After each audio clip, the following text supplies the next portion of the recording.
Bismillahirrahmanirrahim. Bismillahirrahmanirrahim. Assalamualaikum warahmatullahi wabarakatuh.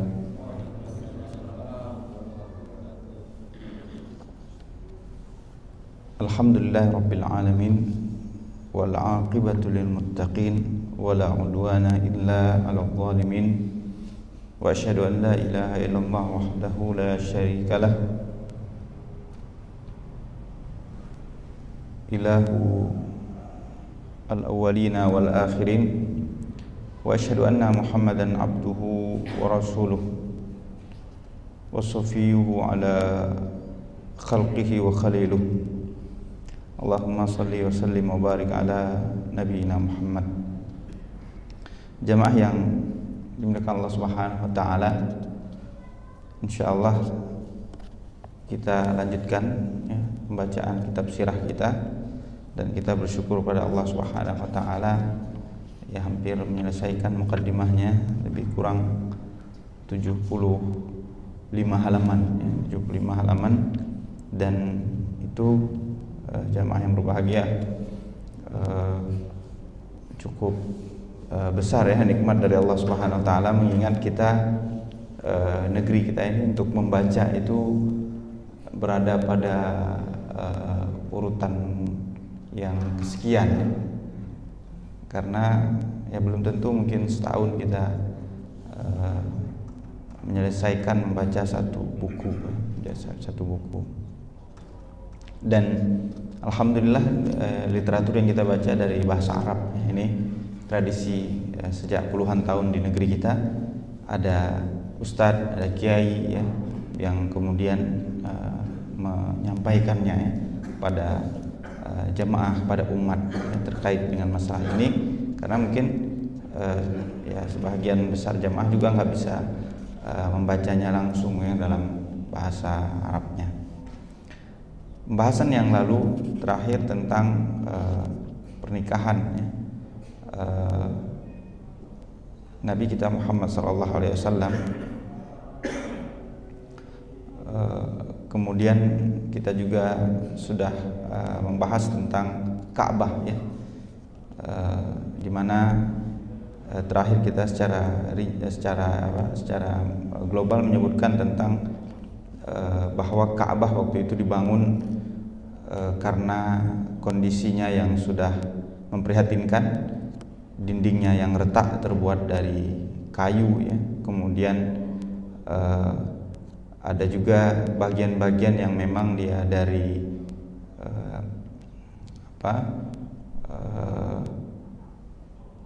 ratman ya, atau batu yang besar-besar ya. Itu juga disapu oleh air ya, disapu oleh air atau bah ya, yang sangat besar yang melanda Ka'bah. Karena memang posisi Masjidil Haram atau Ka'bah itu di wadi ya. Dia di tengah-tengah, di samping-sampingnya gunung semua, dia agak rendah. Maka kalau jamaah sekalian misalnya melihat atau mendapatkan berita hujan di kota Mekah ya, kemudian Ka'bah banjir ya, seperti itu memang keadaannya karena dia posisinya yang rendah ya. Posisinya yang rendah walaupun saluran pembuangan yang sudah disiapkan, tapi biasanya tidak mampu mengatasi hal tersebut.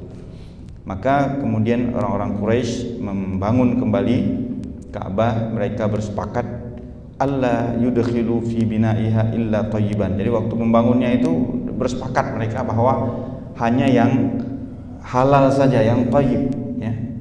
Sehingga kalau ada hasil bisnis dari mahru baghi ya, budak-budak perempuan yang diperintahkan untuk menjual dirinya ya, dengan jual dirinya, tapi ada kompensasi, ada itu uang dari penghasilan itu juga tidak dibolehkan untuk pembangunan Ka'bah yang mereka sepakat. Kemudian wala bai'a riba, atau jual beli yang riba ya, yang sifatnya riba, mereka juga sepakat nih jangan diberikan ya, jangan diberikan ke pembangunan Ka'bah ini. Maka ini hirsan ala makanatiha, karena memang dia punya kedudukan yang agung di hati mereka ya. Jadi ini jamaah konsep yang dimiliki, dan ini sekali lagi athar atau sisa-sisa dari agama Nabi Ismail alaihissalam ya, yang masih mereka junjung tinggi, sehingga ya seperti ini mereka benar-benar menjunjung tinggi hal-hal yang seperti ini. Nah, kemudian pertanyaannya, kalau hari ini kita sumbang masjid ya atau yang sebagainya, maka ini juga yang diajarkan oleh Nabi kita Muhammad SAW. Innallaha tayyibun la yaqbalu illa tayyiban. Allah Subhanahu wa taala tayyib ya, maha baik ya, maha bersih, suci, maka tidak menerima kecuali yang baik dan bersih. Maka kalau ingin menyumbang ke masjid dan yang sebagainya, lihatlah dari harta seseorang, dia paling tahu hartanya yang mana ini yang syubhat, yang benar-benar halal, maka dia sumbangkan yang benar-benar halal. Bagaimana yang haram? Fatwa sebagian besar ulama boleh, tapi untuk pembangunan hal-hal yang sifatnya misalnya toilet ya, jalanan ya, untuk parkiran ya misalnya ya, hal-hal yang seperti itu diizinkan. Contohnya yang maksudnya misalnya ada seseorang yang nggak punya tempat untuk menyimpan uangnya kecuali di bank misalnya, maka ada bunganya, maka kalau bunganya besar itu ya mungkin tempat kita ini, tapi di Timur Tengah itu mereka punya ratusan juta dolar ya, puluhan juta dolar yang kemudian ada bunganya, maka solusinya diberikan ulama kita seperti itu ya, untuk pembangunan toilet ya, kemudian jalan ya, hal-hal seperti itu. Sedangkan bangunan masjid itu sendiri ya, ini orang Arab Quraisy juga sebelum Islam datang mereka sudah melakukannya, itu memberikan yang terbaik. Kemudian wala madlamatu ahadin minan nas. Jadi juga yang harta yang didapatkan secara zalim ya, secara zalim, sebagaimana kisah yang sebelumnya, misalnya barang sudah diambil ya, kisah kita sebutkan sebelumnya itu, salah seorang yang berdagang dengan orang Quraisy di kota Mekah, barang sudah diambil, dia nggak dibayar. Nah, jadi ini hasil perdagangan seperti itu, barang yang diambil nggak dibayar, nih dia untung yang dua kali, uangnya nggak keluar, barangnya bisa dia jual, dapat dua. Nah, yang seperti ini juga mereka, ini suatu yang zalim, mereka tidak memasukkan. Wa kanu yahabuna hadmaha. Dan dalam proses pembangunan Ka'bah ini mereka sangat menghormati Ka'bah ya. Jadi untuk menghancurkannya mereka ini mikir-mikir dulu nih, diskusi panjang ini, karena ini mau dihancurkan ya. Sebelum dibangun kembali sisa-sisa bangunannya yang sudah retak, kayu yang sudah rapuh ya.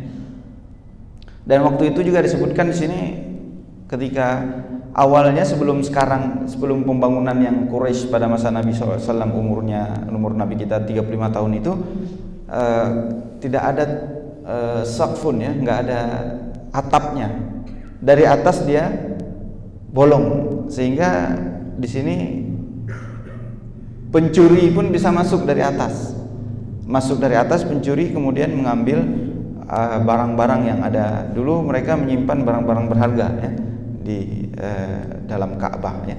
Kalau sekarang nggak ada ya, isinya cuma kosong ya, hanya dinding-dinding saja, nggak ada barang berharga di Ka'bah. Kalau dulu mereka simpan yang berharga, akhirnya pencuri datang. Nah, ketika pembangunan ini, maka mereka kemudian mengedepankan Al-Walid bin Mughirah Al-Makhzumi ya, seorang pemuka Quraisy, dia yang di depan sekali ya, yang duluan untuk mulai menghancurkan gitu, karena mereka nggak berani ya melakukannya. Nah, kemudian sambil mengatakan Allahumma ya Allah, kami tidak menginginkan kecuali kebaikan, maka mulailah mereka pelan-pelan hari 1, 2 ya, ketiga dan selanjutnya ya. Kemudian setiap kabilah mereka kasih porsi ya, untuk membangun Ka'bah ini ya, membangun Ka'bah. Kemudian ketika sampai kepada batu Hajarul Aswad ya, maudhi Hajarul Aswad, ikhtalafu. Ini siapa yang diberi kehormatan untuk meletakkan, memindahkan Hajarul Aswad ini, karena ini batu yang waktu tawaf itu sampai pada masa itu sampai hari ini dia dicium ya. Dari semua dinding Ka'bah itu yang disunahkan dicium itu cuma Hajarul Aswad itu, bukan dinding Ka'bah ya. Hari ini orang kalau datang tawaf itu dindingnya dicium semua. Yang dicium Hajarul Aswadnya, kemudian yang disentuh dengan tangan itu Rukun Yamani ya, satu pojok sisi sebelum Hajarul Aswad. Itu saja, yang lain nggak ada ya. Tidak disunahkan karena itu bangunannya juga bukan bangunan yang dibangun pada masa Nabi Ibrahim ya, sudah berganti, kainnya juga tiap tahun diganti dan sebagainya. Maka itu yang dengan pengagungan yang luar biasa kepada Ka'bah, akan tetapi yaitu yang disunahkan untuk dicium hanya Hajarul Aswad, kemudian Rukun Yamani dipegang saja ya. Kemudian sampai 5 hari mereka berselisih ya. Mereka berselisih sampai 5 hari siapa yang meletakkan ini setelah selesai pembangunannya. Maka kemudian mereka, kalau begitu kita lihat ya, siapa yang pertama sekali masuk ya pada hari ini. Mereka sudah di dalam, siapa yang duluan masuk ini setelah ini ke ke Masjidil Haram, maka kita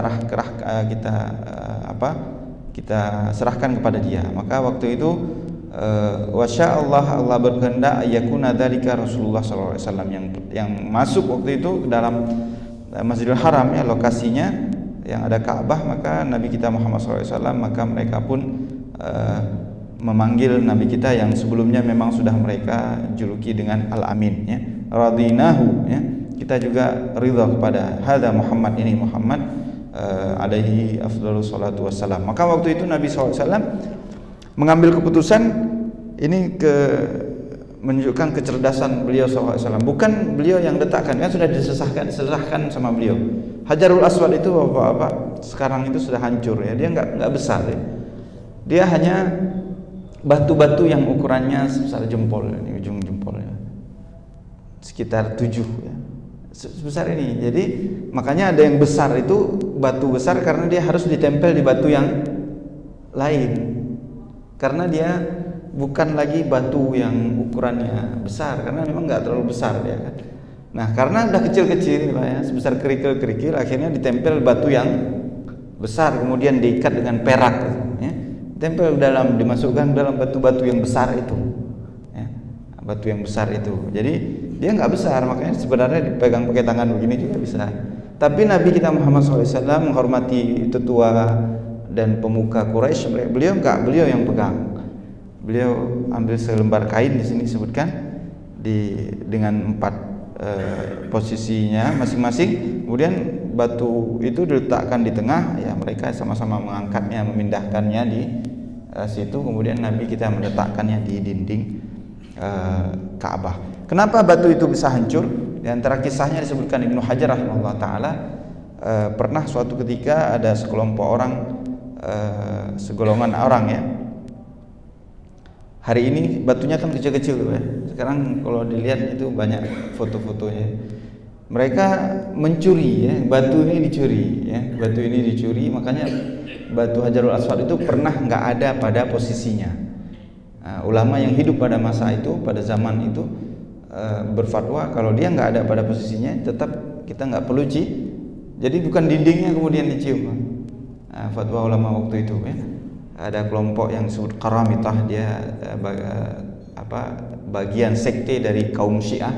Qaramitah namanya, ini dia melakukan kekerasan, dia ambil itu dibawa lari, minta ditebus, akhirnya diperangi, dikembalikan, batu itu dikembalikan. Maka karena nggak ada batunya waktu itu, hanya memberi isyarat. Jadi termasuk orang yang kalau tawaf lewat sejajar dengan Hajarul Aswad, dia tidak perlu menciumnya karena dia nggak bisa kan dorong-dorong ke sana. Dia memberi isyarat dengan tangannya. Maka ketika batu Hajarul Aswad waktu itu nggak ada, yang dilakukan adalah memberi isyarat. Nah ini juga memberi gambaran kepada kita bahwa itu kita mengikuti sunnah Nabi mencium batu Hajarul Aswad. Ketika batu itu nggak ada, apakah kita nggak tawaf? Tetap kita tawaf. Ketika bangunan Ka'bah itu nggak ada lagi, dihancurkan ya pada masa Abdullah bin Zubair, kita tetap tawaf di situ, tapi nggak ada orang pegang-pegang ini. Ini menunjukkan itu sebagai perintah Nabi kita tawaf di situ, bangunannya, kemudian Hajarul Aswad kita cium, tapi ketika dia nggak ada, kita tetap beribadah kepada Allah Subhanahu wa taala. Kita sholat menghadap kiblat, menghadap Ka'bah Baitullahil Haram. Ketika nggak tahu arahnya, Pak, wahaitsuma kuntum fawallu wujuhakum syatrah. Dimanapun kalian menghadaplah ke arah Baitullah. Tapi ketika nggak tahu arahnya, kemana saja. Nah, ini menunjukkan bahwa memang yang kita sembah adalah Allah Subhanahu wa taala. Udah cari posisi, nggak tahu di mana arah kiblat, nggak tahu kemana, maka sholat saja, insya Allah sah kalau sudah memang usaha nggak dapat posisinya ya. Walaupun mungkin sekarang makin mudah ya, aplikasi ya, macam-macam, akan tapi ya kondisi seperti itu ada ya, ada. Kemudian Nabi kita Muhammad SAW yang membantu mereka menyelesaikan peletakan batu Hajarul Aswad. Wa qusurat bi Quraisy nafaqah thayyibah. Maka yang halal yang udah mereka kumpulkan kurang. Karena kurang, akhirnya yang pernah saya sebutkan di sini, bagian utara ya, bagian utaranya Bapak Ibu Allah Subhanahu wa taala itu akhirnya nggak dibangun. Akhirnya jadilah Ka'bah seperti yang hari ini kita lihat, bentuknya segi empat. Sebenarnya bentuknya bukan segi empat, Pak. Ada sedikit lagi yang kurang dia tuh, yang disebut Hijr Ismail, yang setengah lingkaran ya. Nanti bisa buka di Google Map atau apa ya, di aplikasi, lihatlah. Ka'bah itu kan ada bentuk kubus gitu ya. Di depannya ada yang setengah lingkaran yang disebut Hijr Ismail. Setengah lingkaran itu harusnya dibangun juga. Jadi bentuknya, mohon maaf, mungkin seperti roti gitu ya. Kalau sekarang seperti kubus. Kenapa dia nggak bangun waktu itu? Kasurat bi Quraisy nafaqah thayyibah. Yang halal-halal udah dia cari-cari ya, di bawah bantal apa ya. Nggak ada lagi, udah habis.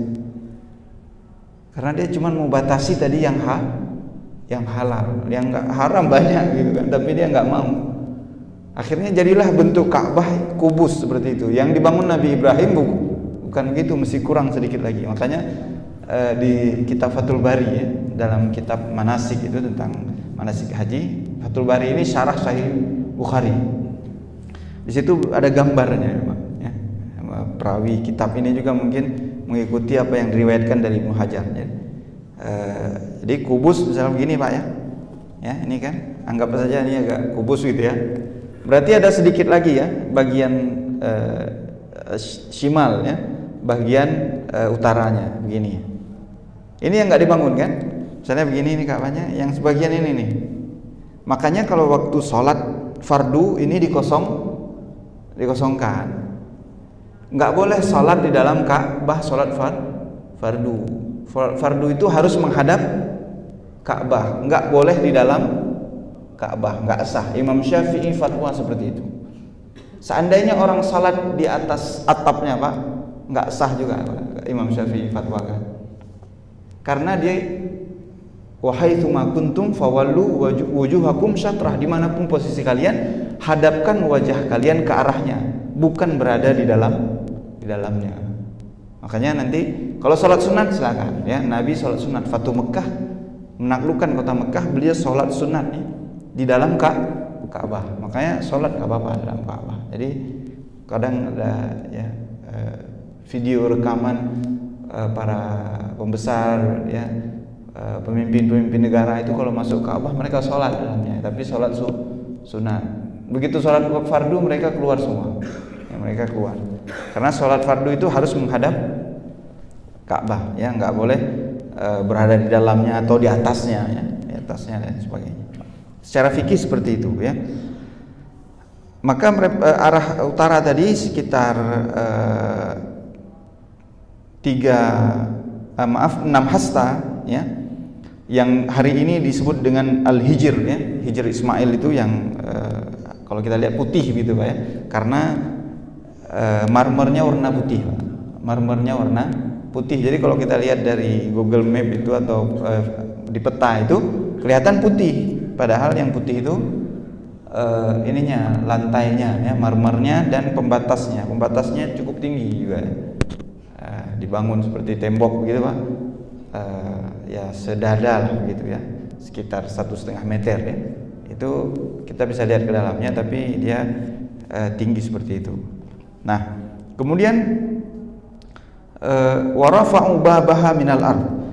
Kita sudah sebutkan dulu pintunya sejajar dengan tanah. Pintunya sejajar dengan tanah ya, seperti pintu masjid kita ini. Sejajar ya kalau masuk. Warafa'u babaha minal ard. Mereka angkat pintu itu, naikkan ke atas Pak, seperti hari ini.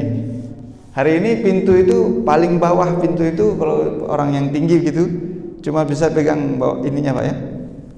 Dulu pintunya rata dengan tanah. Maksudnya apa?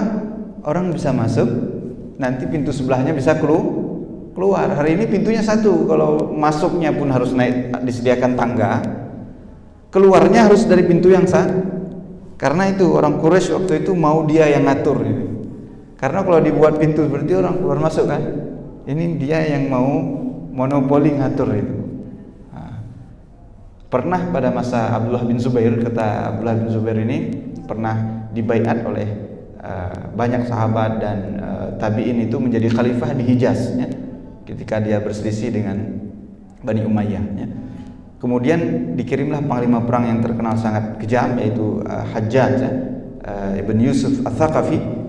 Dia lempar Ka'bah dengan manjanik ya. Manjanik itu pelontar batu, kadang batunya juga mengandung api sehingga rubuhlah Ka'bah. Ketika rubuh itu hancur, Abdullah bin Zubair bangun kembali. Dia bangun seperti yang dibangun Nabi Ibrahim. Pintunya rata dengan tanah, kemudian pintu masuk dengan pintu keluar ada beda. Kalau sekarang kan pintu masuk dan keluar sama Pak, satu.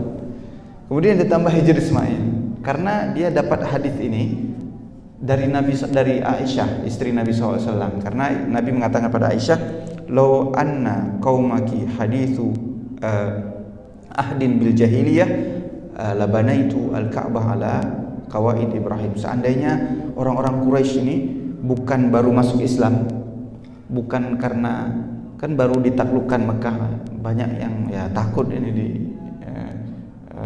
ditawan macam-macam, akhirnya syahadat saja, udah syahadat semua kan begitu, baru masuk Islam. Nabi bilang kalau bukan karena mereka baru masuk Islam ini, sudah saya rubuhkan Ka'bah yang ini, kita bangun dengan yang model dibangun Nabi Ibrahim. Tapi Nabi dengan sangat bijak, beliau seorang Nabi mendapat wahyu, cara itu tidak tepat karena orang ini baru masuk Islam. Ini baru masuk Islam udah dirubahnya Ka'bah ya, kan begitu. Ini baru berkuasa berapa hari saja Ka'bah udah dia ubah bentuknya, karena mereka nggak paham. Karena ketika Nabi taklukkan kota Mekah itu lebih kurang tahun 10 Hijriah, Nabi di Mekah 13 tahun, berarti 23 tahun Pak. 23 tahun dari beliau menjadi Nabi. Sedangkan ini dibangun beliau usia 35 tahun. Berarti peristiwa dibangun ini yang tidak sesuai dengan yang dibangun Nabi Ibrahim itu lebih kurang berlalu 30 tahun. Jadi nggak semua orang di Mekah itu tahu bahwa Ka'bah itu dulu bentuknya bukan seperti itu, karena udah berlalu itu 30. Yang tahu diantaranya Nabi. Kemudian beliau juga mendapat wahyu bahwa itu yang dibangun oleh Nabi Ibrahim. Nah akhirnya beliau nggak ubah, udah begitu saja, dibiarkan begitu. Oleh Abdullah bin Zubair, karena dia khalifah, punya kekuatan, punya kekuasaan, dia ubahlah dengan seperti bentuk yang dibentuk oleh Nabi Ibrahim. Tapi dalam perjalanannya Abdullah bin Zubair berhasil digulingkan, beliau terbunuh. Digulingkan dari khalifah, terbunuh oleh Bani Umayyah. Nah, setelah Abdullah bin Zubair meninggal, ya, beliau wafat. Khalifah yang penguasa kaum muslimin di negeri Syam, ya, lihat ini kok Ka'bah udah bentuknya beda ini. Apa dikerjain ini Abdullah bin Zubair? Dikirain dia sudah bangun model dia rubuhkan lagi. Dia bangun seperti yang dulu dia lihat sebelum dibangun Abdullah bin Zubair. Padahal yang dibangun Abdullah bin Zubair sudah benar, tapi yang rubuhkan setelahnya ini, setelah Abdullah bin Zubair meninggal, nggak tahu, dia kira ini udah model baru, dia rubuhkan lagi, dia bangun balik yang seperti hari setelah peristiwa itu. Sampai sekarang tidak berubah lagi itu Ka'bah. Nggak ada yang, ulama kita kemudian menyarankan sudah jangan lagi ubah-ubah, udah begitu saja. Bentuknya belum sesuai dengan yang dibangun Nabi Ibrahim, tapi daripada datang orang rubuhkan lagi, datang lain, datang penguasa lain, ubah lagi undang-undang gitu kan di sebagian tempat kan begitu, datang lagi ini ubah undang, datang lagi kebijakan. Jadi barang itu jadi barang mainan. Jadi sudah pernah dibangun oleh bentuk Nabi Ibrahim, akan tetapi penguasa setelah Abdullah bin Zubair yang menguasai itu dia nggak tahu, dia kira ini udah dimain-mainin, dia bangun balik. Nah setelah itu tidak pernah lagi diubah. Ulama mengingatkan itu jangan dijadikan barang mainan. Ya sudah, ya begitu, sudah begitu saja sudah. Demikian bentuknya. Nah, jamaah yang Allah Subhanahu wa taala, tujuan dia naikkan pintunya li'alla yadkhulaha illa man aradu. Jadi enggak akan masuk ke dalam Ka'bah itu kecuali yang dapat izin dari orang Quraisy. Ya, pintunya tinggi, jadi itu bawa tangga ke situ susah lah. Kenapa? Orang lagi tawaf, kita bawa tangga kan susah kan? Belum lagi kuncinya nggak ada kan kita cari tangga itu ke situ susah, ya. Nabrak orang tawaf ini, ya. Jadi memang dia bisa atur akhirnya yang masuk. Walamma balagha albina 15 dira'an, ketika tingginya sudah sampai 15 depa, ya, mereka kemudian pasang atapnya, ya, walaupun atapnya rata seperti itu, tapi mereka pasang. Dulu nggak ada atapnya, akhirnya mereka pasang, ya. Dan jumlah tiangnya yang di dalam itu ada 6, ya. Jadi kalau bapak-bapak ini belum pernah masuk tapi ada 6, atau mungkin lihat aja videonya itu ada. Isinya kosong, nggak ada apa-apa, ya, karena alhamdulillah yang kita sembah adalah Allah Subhanahu wa taala. Yang Allah perintahkan kita untuk menghadap, jangan pakai logika iblis, ya. Logika iblis nggak mau sujud, ana khairum minhu, saya nggak mau sujud pada Adam, saya lebih baik. Jadi nggak ada alasan misalnya saya hanya menyembah Allah Subhanahu wa taala, nggak mau menghadap Ka'bah. Perintah Allah Subhanahu wa taala di dalam Al-Qur'an, ya. Kemudian setelah selesai Ka'bah ini dzata syaklin murabba takriban, akhirnya bentuknya adalah seperti kubus itu, walaupun enggak pas sebenarnya, bukan misalnya 15 kali 15, enggak, agak kurang, ya, waktu itu agak kurang.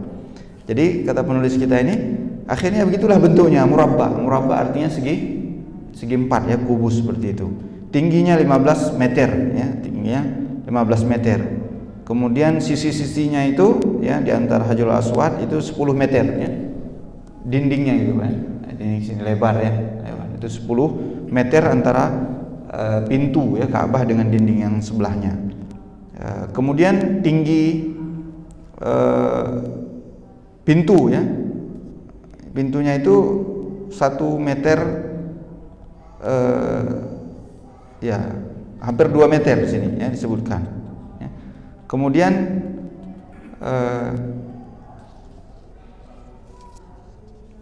pintunya, ya, mohon maaf, pintunya itu lebih kurang 2 meter, ya, dari tanah, ya. Makanya tadi orang yang tingginya 180 belum sampai juga ada yang pas, ya. Harus dia pakai tangan begini baru sampai ke pintu itu, ya. Dan pintunya nggak disunahkan untuk dicium-cium. Yang disunahkan tadi hajar, ya, Hajarul Aswad. Demikian lebih kurang jemaah Allah Subhanahu wa taala tentang Ka'bah ini, pembangunannya. Pertanyaannya, bolehkah bangun replika Ka'bah? Ini pertanyaan. Replika Ka'bah. Saya sudah coba mengumpulkan beberapa fatwa, di antaranya ada Majma' Al-Fiqhi Al-Islami, di mana semua ahli fikih seluruh dunia ya, kaum muslimin berkumpul. Mereka sangat aktif mengeluarkan fatwa bertempat di kota Mekah ya. Kemudian fatwa ulama juga Syekh Muhammad bin Shalih Al-Utsaimin, kemudian Lajnah Daimah ya, komisi fatwa tetap Saudi Arabia sejak 20-30 tahun yang lalu mereka mengatakan la yajuz, nggak boleh buat replika Ka'bah ya. Walaupun di tempat kita ada ya, di asrama haji ya. Tapi saran mereka katakan la yajuz, tidak disarankan karena beberapa alasan. Mereka nggak katakan haram, tapi la yajuz ya. Beda artinya la yajuz dengan haram ya. Haram artinya berdosa. Kalau la yajuz ya tidak boleh dengan beberapa pertimbangan ya. Pertama, ketika itu dibangun ya, replika itu kemudian ditempatkan ya, nanti fungsinya nggak sesuai lagi ya. Karena diantara penanya yang bertanya itu dia mau buat di sekolah katanya, dibuat di sekolah sambil melatih anak-anak. Kalau nggak anak-anak ini latihan ya semacam hiasan ya, akhirnya jadi hiasan gitu kan. Jadi kita khawatir juga nanti dilecehkan ya, dibuat benda-benda seperti itu, benda Ka'bah jadi bahan pelecehan. Makanya dulu ya, semenjak Nabi SAW itu dilarang membawa mushaf ke negeri kaum muslimin, ke negeri kafir. Mushaf Al-Quran dilarang bawa ke negeri kafir karena dikhawatirkan dilecehkan. Ya hari ini makanya karena memang ya dengan tujuan dakwah tentu disebarkan mushaf Al-Quran di mana-mana. Akhirnya kalau ada yang mau bakar Al-Quran, dia nggak carinya nggak jauh-jauh, nggak perlu ke negeri Islam, dia cari negeri di Eropa banyak mushaf Al-Quran. Nah, di antara alasan dulu awalnya dilarang membawa mushaf ketika berpergian ya ke negeri yang bukan Islam, itu pada masa tabi'in juga seperti itu, khawatir dilecehkan. Maka tadi di antara alasan tidak dibenarkan untuk membuat replika Ka'bah itu dikhawatirkan seperti itu ya, ada dilecehkan dan yang sebagainya. Dan tempat kita bukan hanya di asrama haji ya, ada orang kadang rumah dibuat ada bentuk ada Ka'bahnya juga. Dia bilang supaya teringat. Ala kulli hal itu yang disebutkan ulama kita saddu dzara'i ya, ada antisipasi ya, ada semacam program ya, kalau dalam bahasa fikihnya saddu dzara'i ya, mengantisipasi supaya nanti ke depan tidak terjadi yang tidak diinginkan ya, tidak terjadi dengan hal yang tidak diinginkan, membuat replika ya yang mirip ya, mirip 100% maksudnya ya, seperti itu ya. Nanti digunakan untuk latihan macam-macam. Kalau untuk latihan sebenarnya nggak perlu buat apa replika yang mirip persis Pak. Tinggal buat ya sebagian tempat itu, sebagian daerah manasik haji itu kan mereka buat di lapangan, misalnya ada masjid raya gitu ya, yang saya pernah lihat itu di lapangannya mereka buat dari kain saja, kain dibuat sebentuk kubus seperti itu, dia pasang pancang-pancang tiang ya, 1, 2, 3, 4 dia pasang kain ya, di situ aja diajarin tawaf, selesai dibuka. Ini solusi sebenarnya. Kalau tadi alasannya mau ngajarin orang tawaf, daripada dia bangun permanen ya, bentuk yang sama persis dengan Ka'bah yang ada ya, Ka'bah yang ada. Itu terkait replika ya. Kemudian pertanyaan, kalau buat ini boleh nggak buat apartemen bentuknya segi 4? Yang penting nggak mirip dengan Ka'bah itu nggak apa-apa, insyaallah. Apalagi tadi kita tahu sebenarnya Ka'bah itu bentuknya nggak persis seperti kubus tadi ya, nggak persis, sebenarnya ada ininya lagi. Nah, kalau dia buat apartemen, ini masjid ya, sebagian tempat masjid, yang penting dia nggak sama persis, karena yang tadi la yajuz itu yang sama persis ya, apalagi tujuannya tadi untuk latihan tawaf ya, padahal solusinya tadi bisa untuk ya seperti ini Pak, yang pembatas ibu-ibu sholat ini kan tinggal digeser aja udah segi 4 ini, digeser yang sana udah segi 4 kan. Nah, bisa digunakan untuk belajar tawaf, nanti selesai dibongkar kan gitu, daripada buat replika yang sama persis ya, yang sama persis. Dan Ya, itu terkait dengan Ka'bah, Bapak yang milik Allah Subhanahu wa taala. Kemudian sebelum kita tutup ada 5 menit lagi ya. Kita silahkan kalau ada Bapak yang ingin bertanya ya. Nah, insyaallah ya silakan Pak. Barakallahu fiik.